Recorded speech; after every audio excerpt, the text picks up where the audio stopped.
अस्सलाम वालेकुम। आज की इस वीडियो में हम देखेंगे हम किस तरह से जो कैश रिकवरी कर सकते हैं।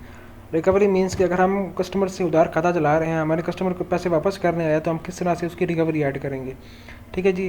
रिकवरी आप दो तरीके से कर सकते हैं, अकाउंट के थ्रू और एक नॉर्मल रिकवरी के थ्रू। ठीक है जी। मैं आपको बताऊँगा जी, आप रिकवरी जो है ना, सिंपल रिकवरी किस तरह ऐड कर सकते हैं। कस्टमर फर्ज करे पैसे देने हैं आपको, आपने जो देखना है रिकवरी, ये रिकवरी का आइकन, इस पर क्लिक कर देना है। और अब देखिए सिस्टम पूछ रहा है आपने कौन किसकी रिकवरी ऐड करनी है, सप्लायर की करनी है या कस्टमर की करनी है। फर्ज करें कस्टमर मुझे पैसे पे करने आया जी, रिकवर करने आया, कस्टमर रिकवरी पे क्लिक कर देना है। कस्टमर रिकवरी पे क्लिक किया, डिस्प्ले आल पे क्लिक कर देना है। अच्छा, डिस्प्ले आल पे क्लिक करेंगे, सिर्फ वो कस्टमर शो होंगे जिन्होंने आपके पैसे अदा करने हैं। ठीक है, वो शो नहीं होंगे जिन्होंने, जिनका बैलेंस जीरो है, वो शो नहीं होंगे। ठीक है जी। अब देखें हमारे हमें शो हो गया जी, हसन अली फ़ोन नंबर है जी, सिटी है ये, और इसका जो बैलेंस है जी अभी अभी का, इसका 2140 रुपये उसने अदा करने हैं हमें। ठीक है, फ़र्ज़ करें कस्टमर हमें 2000 रुपये अदा कर रहा है, रिसीव में 2000 अदा कर ली, और उसका जो बैलेंस है वो बाकी बच जाएगा जी, 140 रुपये उसका बैलेंस बच गया, वो उसने अभी हमें अदा करना है। ठीक है, तो आप क्या करेंगे, कस्टमर जिसने भी अब बता रहे रिसीव कर रहा है, करवा रहा है, तो आपने इसको रिसीव कर लेना है। ठीक है, तो एक ऑप्शनल तरीका है जो एक ऑप्शनल है।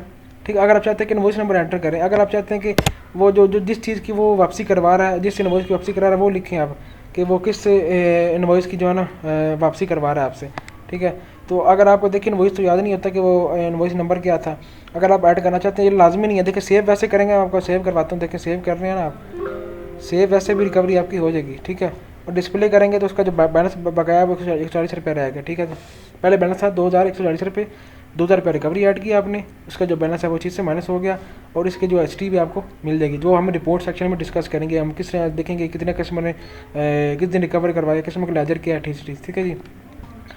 अच्छा, दूसरा तरीका है जी, आपने अगर चाहते हैं कि जी आप इनवॉइस नंबर भी बताएं कि किस इनवॉइस की जो कस्टमर रिकवरी करवा रहा है हमसे। ठीक है, तो वो भी आप कर सकते हैं। फ़र्ज़ करें कस्टमर हमें पे कर रहा है जी 140 रुपया, और हम चाहते हैं कि हमें बताइए जी हम किस इनवॉइस की जो है कस्टमर हमें रिकवरी करवा रहा है। आपने व्यू इनवॉइस पे क्लिक कर देना है, जो भी कस्टमर ने उधार सेल की होगी हमसे, तो वो यहाँ पर शो हो जाएगी आपको। ठीक है जी।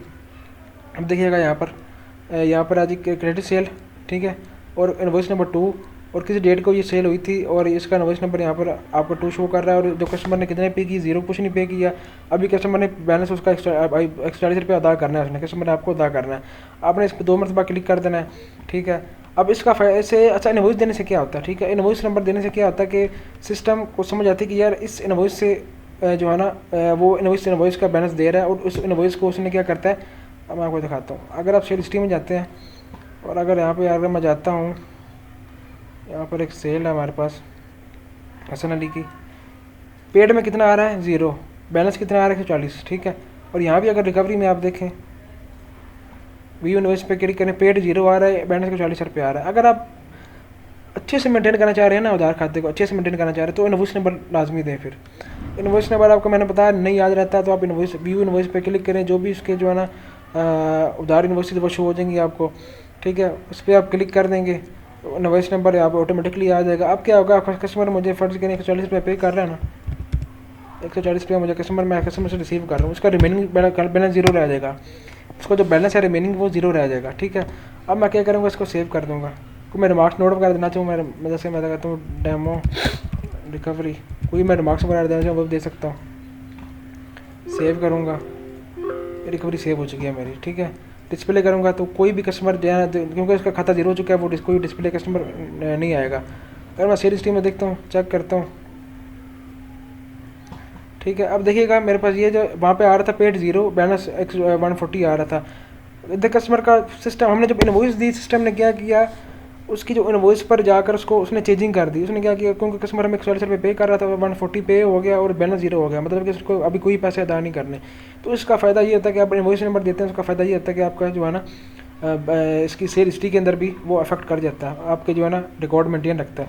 बट अगर आप वैसे रिकवरी करते हैं तो वो उस कस्टमर का बैलेंस माइनस करता है। ठीक है, और कुछ नहीं करता, कस्टमर का जो बैलेंस है वो मेंटेन रहता है। अगर कस्टमर का बैलेंस, अगर हम यहाँ पर देखते हैं तो ये देखिए सब जो कस्टमर मेरे पास है उनका बैलेंस हो रहा है, दोनों कस्टमर का 0 बैलेंस है। ठीक है, हसन अली का देखिए बैलेंस 0 हो चुका है। तो इस तरह से आप जो है ना अपनी रिकवरी कस्टमर रिकवरी ऐड करते हैं। ठीक है जी, नेक्स्ट वीडियो में बताएंगे हम सप्लायर की रिकवरी किस तरह ऐड करेंगे। ठीक है, तब तक के लिए अल्लाह हाफ़िज़।